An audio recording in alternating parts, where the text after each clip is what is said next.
ഈ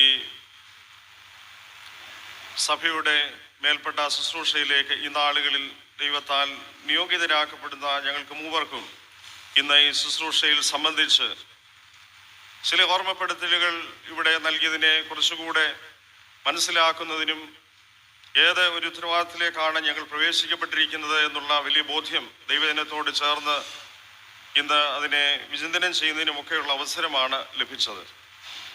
അതേ തുടർന്ന് നമുക്ക് ഇത്രയും പേർക്ക് ദൈവവചന കേൾവിക്കായി ഇപ്രകാരം ആയിരിക്കുന്നതായിട്ടുള്ള ഈ സമയത്ത്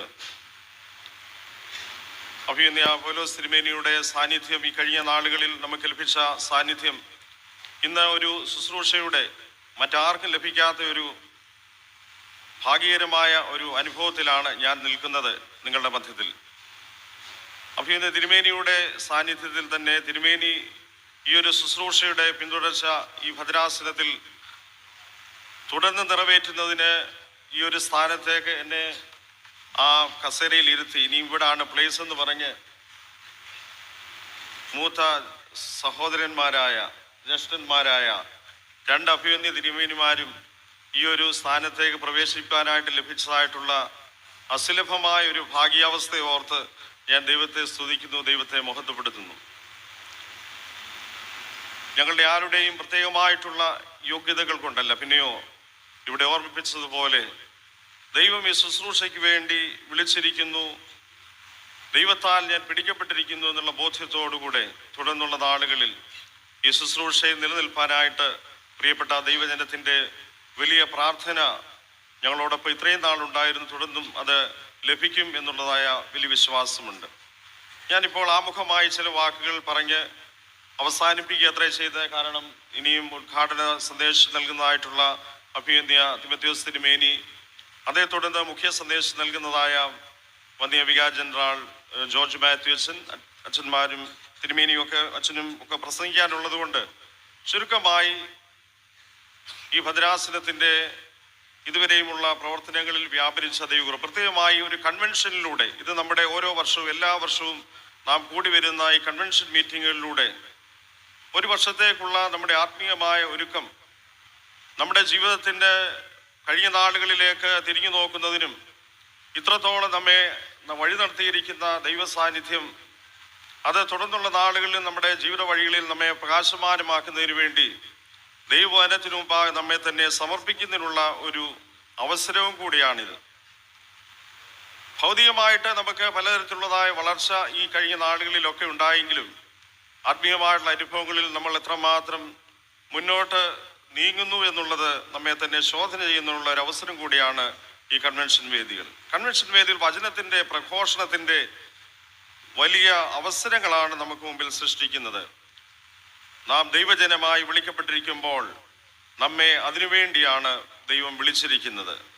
പത്രോസ് എഴുതിയ 1-ാം ലേഖനം 2-ാം അധ്യായത്തിൻ്റെ 9-ാം വാക്യം നമുക്ക് എല്ലാവർക്കും വളരെ പരിചിതമായിട്ടുള്ള വാക്യമാണല്ലോ. നിങ്ങളോ അന്ധകാരത്തിൽ നിന്ന് തൻ്റെ അത്ഭുത പ്രകാശത്തിലേക്ക് നിങ്ങളെ വിളിച്ചവൻ്റെ സദ്ഗുണങ്ങളെ ഘോഷിപ്പാൻ തക്കവണ്ണം തിരഞ്ഞെടുക്കപ്പെട്ട ഒരു ജാതിയും രാജകീയ പുരോഹിത വർഗവും വിശുദ്ധ വംശവും സ്വന്ത ജനവുമാകുന്നു.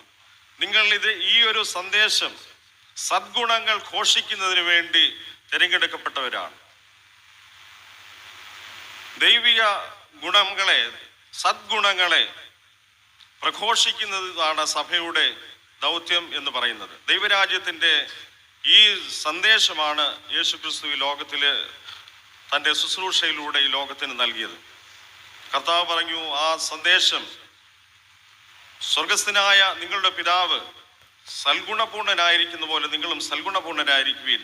അന്ധകാരത്തിൽ നിങ്ങളുടെ വെളിച്ചം, നിങ്ങളുടെ നല്ല പ്രവർത്തികൾ കണ്ട് സ്വർഗസ്ഥനായ പിതാവിനെ നിങ്ങൾ മറ്റുള്ളവർ മഹത്വപ്പെടുത്തേണ്ടത് നിങ്ങളുടെ വെളിച്ചം മറ്റുള്ളവർ മുമ്പിൽ പ്രകാശിക്കട്ടെ.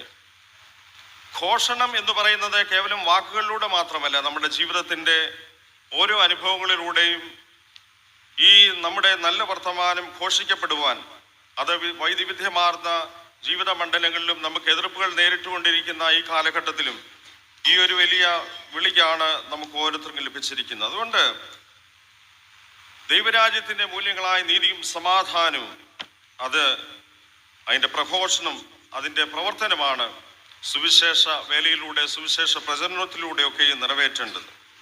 ഭൂമിയിൽ ദൈവരാജ്യം സ്ഥാപിക്കുക എന്നുള്ള വലിയ ലക്ഷ്യത്തോടുകൂടെ കർത്താവ് പഠിപ്പിച്ചതായിട്ടുള്ള ദൈവരാജ്യ മൂല്യങ്ങളെ നമ്മുടെ ജീവിതത്തിലൂടെ മറ്റുള്ളവർ കാണുവാനായിട്ടിടയായിത്തീരണം. നമ്മൾ പ്രഘോഷിക്കുന്നവരും അത് നമ്മുടെ ജീവിതത്തിൻ്റെ സദ്ഗുണമായി, നമ്മുടെ ജീവിത അനുഭവമായി, ഈ അന്ധകാരത്തിൽ പ്രകാശിക്കുന്ന വിളക്കുകളായി നമുക്ക് തീരുവാനായിട്ട് സാധിക്കണം.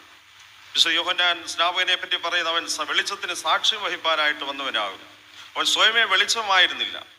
യേശു ക്രിസ്തുവിലൂടെ നമുക്ക് ലഭിച്ചതായിട്ടുള്ള ഈ വെളിച്ചം അന്ധകാരത്തിൽ നിന്ന് അത്ഭുത പ്രകാശത്തിലേക്ക് നമ്മെ വിളിച്ചവനായ ദൈവത്തിൻ്റെ സദ്ഗുണങ്ങളെ ഘോഷിപ്പാനായിട്ട് ജീവിതത്തിലൂടെയും പ്രവർത്തനങ്ങളിലൂടെയും ഇടയാകുന്നതിന് വേണ്ടി നമ്മെ തന്നെ സമർപ്പിക്കാം. ഒരു ഡയസിസായി വിവിധ പ്രവർത്തനങ്ങളിലൂടെ ഈ നാളിൽ നമ്മൾ ചെയ്യുന്ന എല്ലാ ശുശ്രൂഷകളിലും കൂടെ ഈ ഒരു അനുഭവത്തിൽ വളർന്നു വരുവാൻ ദൈവം നമ്മെ ഓരോരുത്തരെയും ഇടയാക്കട്ടെ എന്ന പ്രാർത്ഥനയോടുകൂടെ ഞാൻ എൻ്റെ വാക്കുകൾ ചുരുക്കുന്നു. ദൈവം നമ്മെ ഓരോരുത്തരെയും ശക്തീകരിച്ച് വഴി നടത്തുമാറാകട്ടെ.